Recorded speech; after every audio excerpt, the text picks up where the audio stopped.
Good afternoon. My name is Chris Flanagan. I'm the Superintendent of Police here in Radnor Township. We're here to discuss a very serious topic. It's actually not a topic. It's been designated by our federal government as an epidemic, and that's the opioid crisis in America. Every day, more than 115 people in the United States die after overdosing on opioids. This is a serious national crisis that affects public health as well as social and economic welfare. It also affects our inner fibers and our neighborhoods and families. With this epidemic, we have a panel here to give us a better understanding of what's going on and terms that we can use in our local households to help us understand and better identify and also seek help for this crisis. I'm very privileged to be here with the panel seated to my left. It's Dr. Wade Berrettini and Karen Korfmann, RN. I was wondering if each of you could introduce yourself to the public and tell us a little bit about yourself. Hi, Chris. Thank you so much for having me today. My involvement began with an effort of my daughters and myself to break out our silence as a family, and we did that at a memorial service for my husband of 19 years and the husband of my 3 daughters. He had a overdose last year. He overdosed on fentanyl-laced heroin. So I'm here to bring you that story and hope to raise some awareness and clear up some of the misconceptions about where we are today with the opioid crisis. Well, we acknowledge you being here and the courage it takes to come. Dr. Berrettini?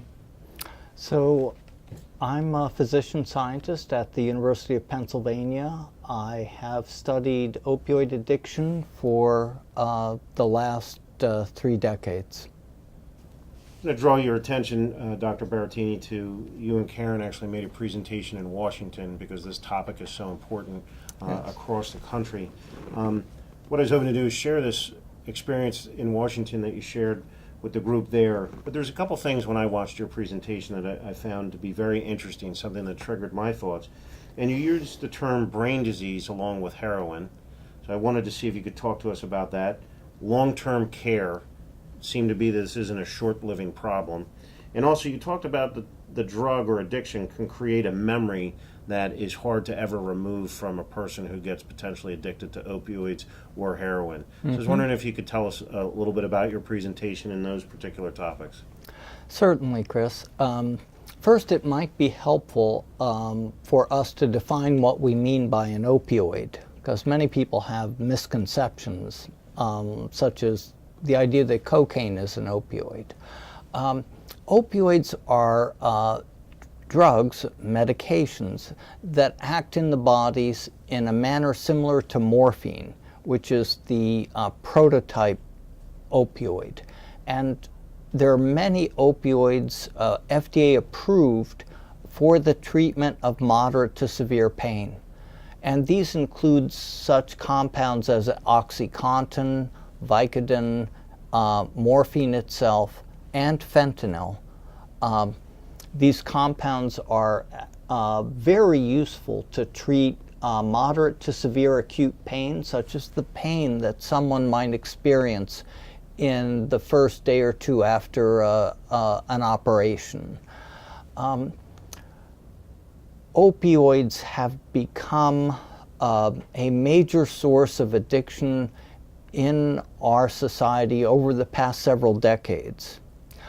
Unfortunately, what happened beginning about 40 years ago is that physicians began to be much more liberal in prescribing opioids for chronic, non-progressive pain, like low back pain, for example, or knee pain, hip pain that might indicate something like arthritis. Opioids are great medications for acute pain. They are terrible medications for chronic pain because of the tolerance that develops, the side effects that people must endure, but most importantly because of the risk for addiction during chronic use. Our evidence suggests that about 15 to 20% of people who take opioids chronically develop opioid addiction. Wow, That's pretty scary, Doc. Opioids actually change the structure and function of the brain. They cause brain areas to physically shrink, and we can see this on brain scans. They also cause the brain to lose about a quarter of the specialized areas of nerve cells that allow those nerve cells to communicate with one another. We call these areas dendritic spines, and about a quarter of them are lost after chronic opioid use. So this helps us to understand that opioid addiction is a chronic relapsing brain disease. It is not a character flaw. It's not moral weakness. It's a chronic, terrible effect of a class of drugs on brain function. Because the experience of an opioid in the susceptible person creates such euphoria, such a gripping sense of well-being, that even 1 or 2 exposures to an opioid in the susceptible person can create an unrelenting urge to use the drug again. So what you're saying is that not only does it have the medical effects, it's actually affecting people's subconscious or something they can't control. Their brain is actually changing if they continually abuse these drugs. Yes. So opioids have 2 major effects in the brain. One is relief from pain, and that's its medical use. But the second major effect is creation of this all-encompassing, gripping euphoria, or sense of extraordinary well-being, of being high as a kite. And it's this euphoria that the opioid addict seeks time and again, day after day, month after month, and year after year.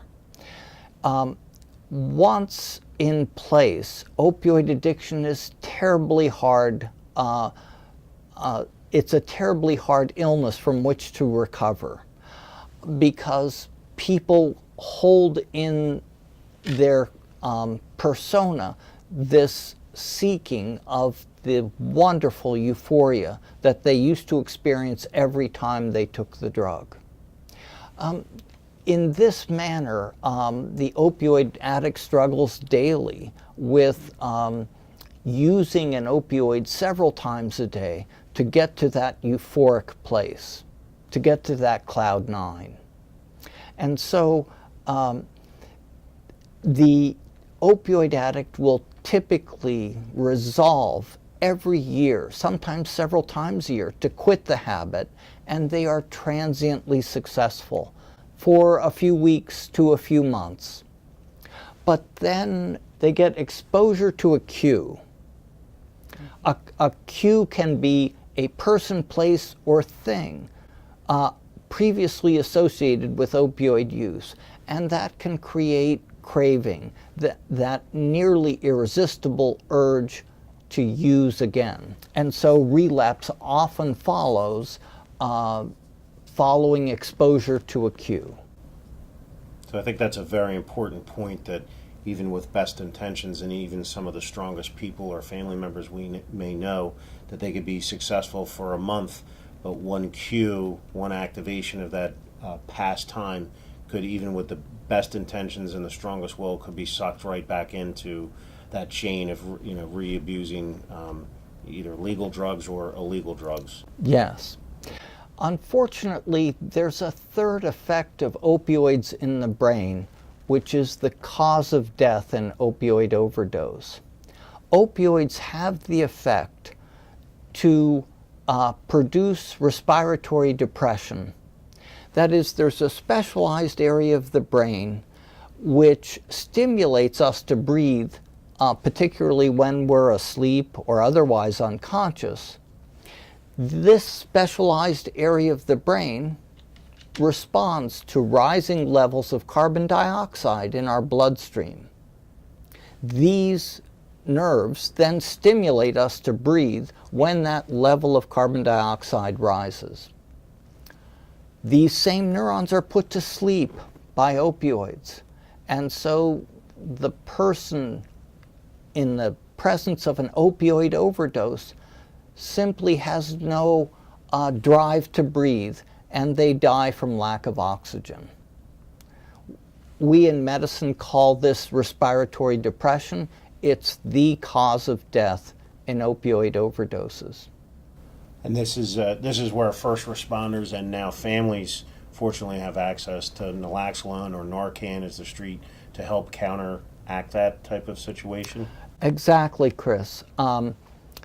Opioid addiction has become such a problem in Pennsylvania that 2 years ago, our state attorney general issued a blanket prescription for individuals who might have need of an opioid antidote. As you mentioned, it's called naloxone or Narcan.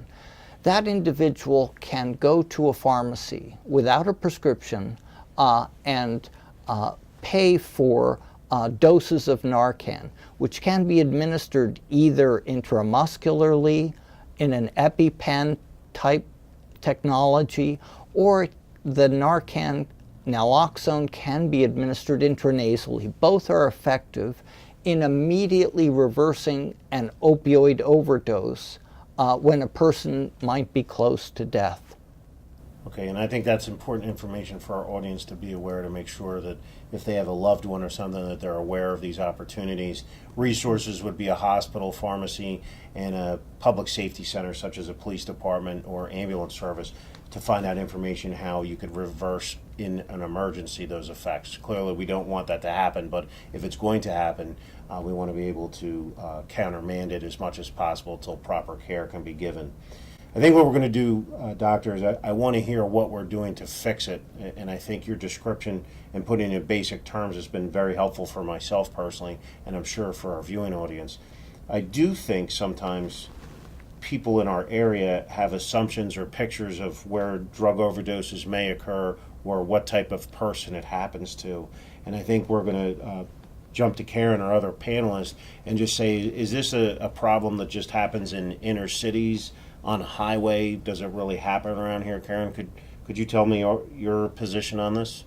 So the interesting thing, Chris, is as Wade was mentioning, years ago, it's gone. Heroin addiction has gone through a history that began a long time ago, where it was maybe in the 70s associated with the fringe groups of our society.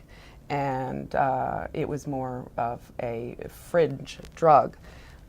Today, because of the fact that the drug has worked its way into mainstream society through prescriptions, through drug companies pushing it to be prescribed and allowing for its prescription and represcription and represcription.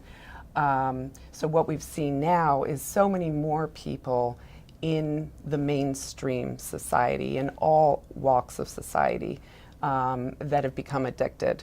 So you have addicts who have gone and moved from starting off with just getting high from marijuana, or even kids today are beginning with vaping, and it's moving from there to more to drugs that are so much more potent. And we have brothers, sisters, aunts, uncles, nieces that are right along our main line. And again, in all kind of socioeconomic backgrounds, not anymore just in let's say, in Philadelphia, but now all along the suburbs. So hence my husband of 19 years, was highly addictive, and everything, all the background that Wade just offered to us was just everything that he said was just what Roger dealt with regard to the irresistible and deadly allure of the opioid. It's not something that he was able, I felt oftentimes, if you just stop, if you just go to meetings, if you just take Suboxone, if you just do the things that you were told to do by the rehabs that you visited, and he unfortunately visited several, if he just did those things, he would stay clean. The sad fact is that it doesn't work that way, and I thought I'd really quickly just offer, I recently came across a metaphor of a siren song in literature that I thought could be helpful to the viewers. It put into context what I've come to understand from my late husband about the irresistible and this deadly allure of the opioid, and why it seems so impossible for the addicted person to resist it. So for those in the viewing audience who have read The Odyssey, they may remember the sailors. The sailors, of course, chained themselves to the mast of the ship. They did everything they could to block out this beautiful and irresistible siren song. They put cotton in their ears, and yet, they weren't able to resist its allure. And so not only was this siren a call that was beautiful and irresistible, it additionally was most certainly a call to their death. Roger, my late husband, did describe it in those terms, that it was just something that is impossible to kind of escape its grip of. So. And again, we appreciate your courage for coming and sharing with the audience, but what you were saying also is that what the audience should be aware of is this is happening everywhere. Successful families on the main line, affluential communities, non-affluential communities, urban, residential, it's happening all over the place. So it is happening all along the main line. I've had so many people, friends, letters, phone calls now that I'm speaking out, people who are wanting to talk to me about their stories, but who previously were keeping them secret because of the shame, and it is shameful feeling. But we need to really destigmatize the opioid addicted person, and we need to have empathy, and we need to view them in a really different way. Very important words, and I know I'm going to take them to heart and remember that as we view all these cases that we come across.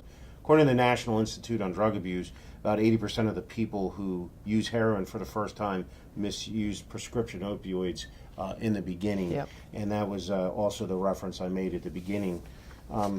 Doctor, one of the things that there's always initiatives and there's always things, and I want the audience to be drawn to what are we doing about it, because obviously we want to inform them, but we also want to let them know that there is hope, and there's experts and people like yourselves dedicating themselves to taking care of this problem and trying to reduce it as much as possible.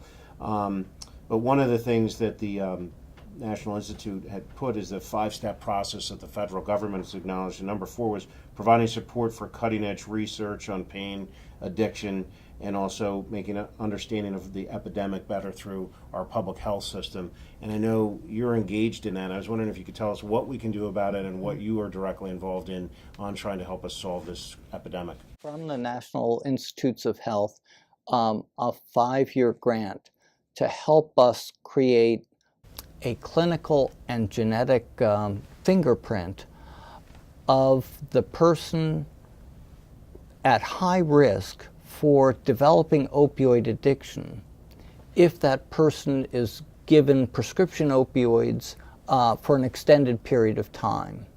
You may recall that I said 15 to 20% of people treated chronically with opioids will develop opioid addiction. But we don't know, if you take 100 people, which 15 or 20 are at that high risk, because the others will not develop opioid addiction.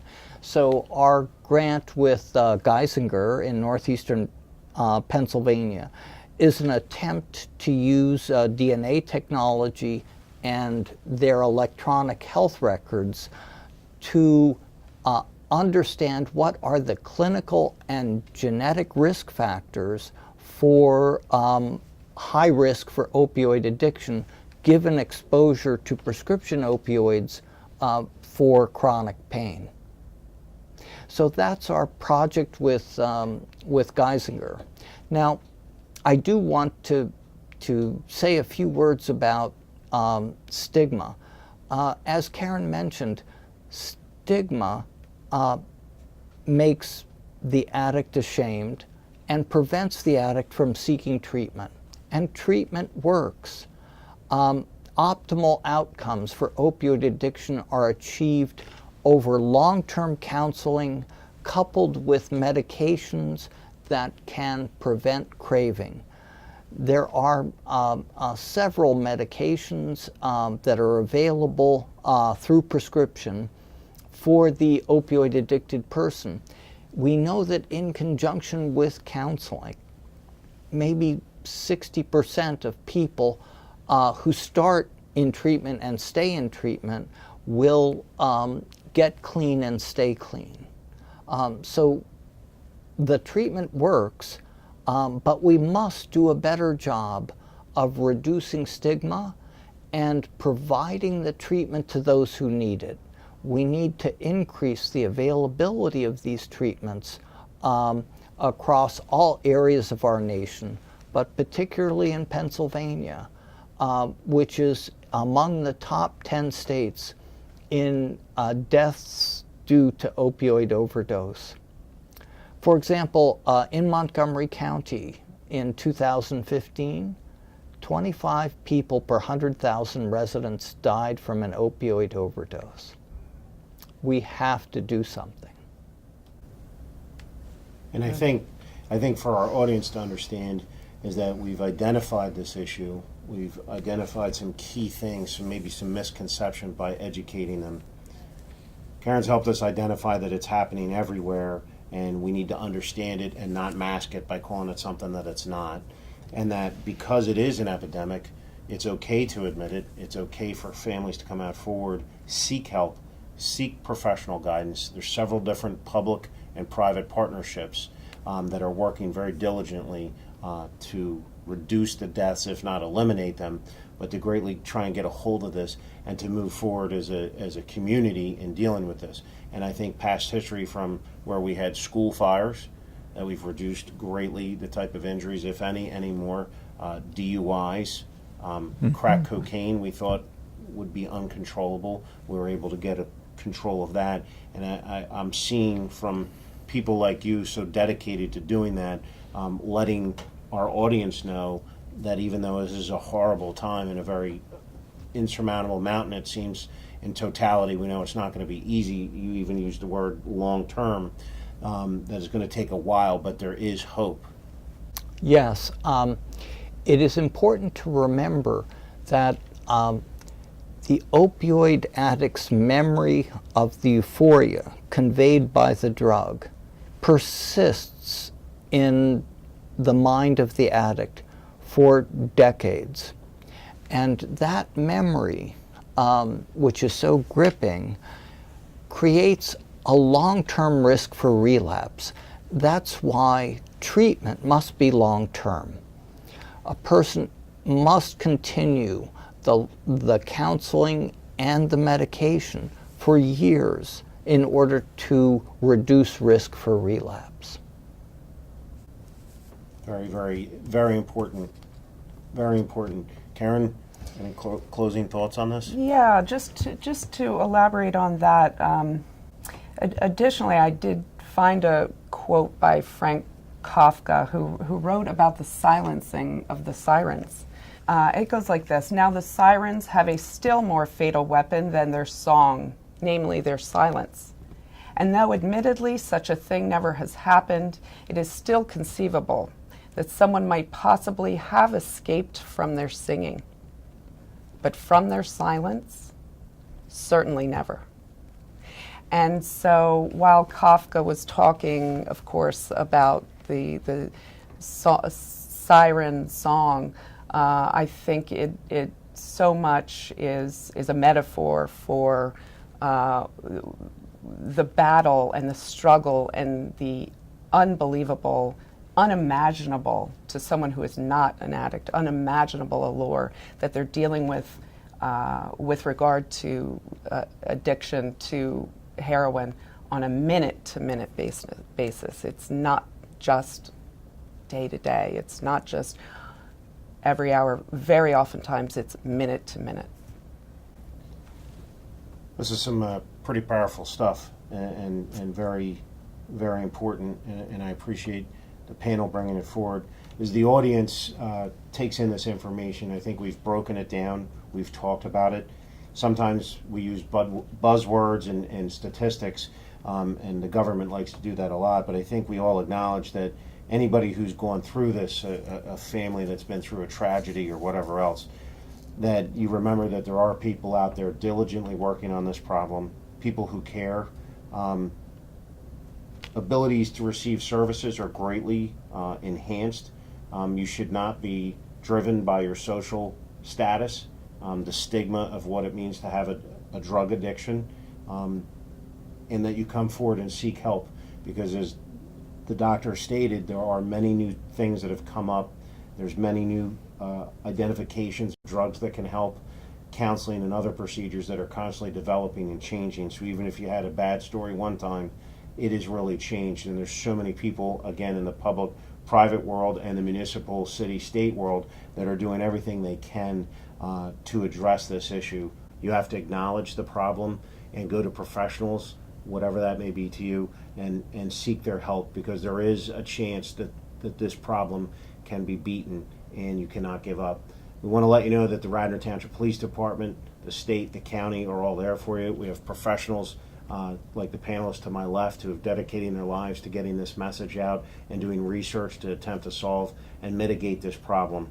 And I thank you for watching the show. You are watching Radnor Studio 21, an arts, educational, and entertainment station proudly serving the main line and greater surrounding area.